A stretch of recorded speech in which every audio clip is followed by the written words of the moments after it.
Hello, Internet! I'm Daniel O'Brien. Welcome to the first episode of Obsessive Pop Culture Disorder, a show that takes a look at your favorite movies, TV shows, songs, and pop culture artifacts and asks, but wouldn't it be better if I ruined them? Today's episode explores... Do something in your mind for me. Combine the director of Terminator 2, Marvel's most popular superhero, millions of dollars, and... like the medium of film, I guess, and tell me what you get. That's right, an awesome and badass Spider-Man movie. Now, most people would love a James Cameron helmed Spider-Man movie, but what most people don't know is that back in the 90s, we almost had that. And what, like, 6 people know is that it would have been the worst Spider-Man movie ever dreamed up by man. This is for you. Yeah, even worse than that one. In 1993, James Cameron was hired to make a Spider-Man movie, but the studio would not pay him a dime of his $3 million fee until he handed in a screenplay. So, Cameron quickly crapped out a screenplay for Spider-Man so bad that it makes Raimi's third piece of shit Spider-Man look good. Very good. So good. Pretty good. As far as keeping things consistent with the comics, Cameron made a few small, nitpicky changes. Dr. Octopus is actually a professor, for one.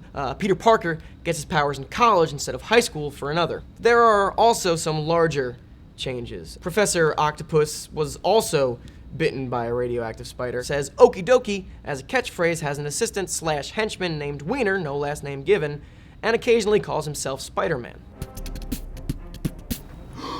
Who the hell are you? Spider-Man! That's a lot of crap! Clown, I am Spider-Man, not you! I'm a good friend of Peter Parker's. Hey, you jerk! You phony Spider-Man! Prepare to meet your death, bug! Actually, I'm quite fond of living. Especially now! Now, I must kill you, Crintonous clown! Over here, Octopus!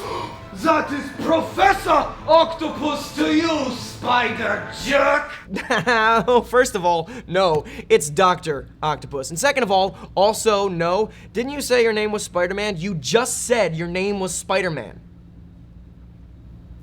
I don't know why I'm waiting for an answer from the reenactors. Those guys are slaves to the page, total pros. Yeah, okie dokie!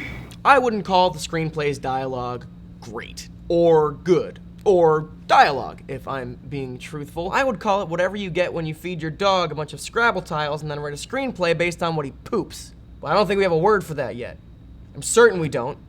I would know about it if we did. I would make it my business to know that word. Octopus calls his students kindless adolescents. His boss, the dummiest administrator, and science, the study of the forces. Also, the plot of this movie revolves around Professor Spider-Puss trying to steal a physics paper away from Peter Parker so he can complete his research. That's the conflict of the movie. He has no qualms with Spider-Man. He only attacks Spider-Man to get to Peter Parker because he knows they're friends. That's literally the opposite of what a good Spider-Man movie should do. I want you to find your friend, Spider-Man. Tell him to meet me at the West Side Tower at 3 o'clock. When Octopus finally does get his hands on Parker's physics paper, he uses the information contained therein to conduct an experiment that will, no question, absolutely destroy the world. That's his plan. Doesn't want to rule it, just wants to destroy it, even though he's on it, because he wants to visit real God's heaven. The movie ends when the science lab, where Octopus was fighting Spider-Man and doing science, separates from the Earth and flies into space in accordance with Octopus's experiment, because science, as you'll recall, is the study of the forces. Spider-Man escapes the building to safety, having taken very little action to actually save anything, and Octopus dies in flight, because houses aren't meant for space travel. So, that's the James Cameron Spider-Man movie we never got to see. If there's a lesson here, I guess it would be, don't tell James Cameron you're not paying him his money until he turns in a script, because he will take money over a screenplay he could be proud of any day of the Shark Week. Also, houses aren't built for space travel. That's the other lesson. So good. Okie dokie, that's all for this week. Tune in next time when our topic will be which political parties the Smurfs don't represent. I've been your host, Daniel O'Brien, and I'm sorry if I've ruined James Cameron. Spider-Man, Spider-Man, friendly neighborhood Spider-Man. Is he strong? Listen, bud, he's got radioactive blood. Hey there goes the Spider-Man. Hey gang, limited time offer. You subscribe to our YouTube channel right now, I will give you whatever's in my pockets.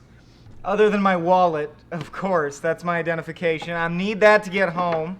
Let's see what's been sitting on this whole time. Those are car keys. So no, you could have, okay, yes, CVS Extra Care card.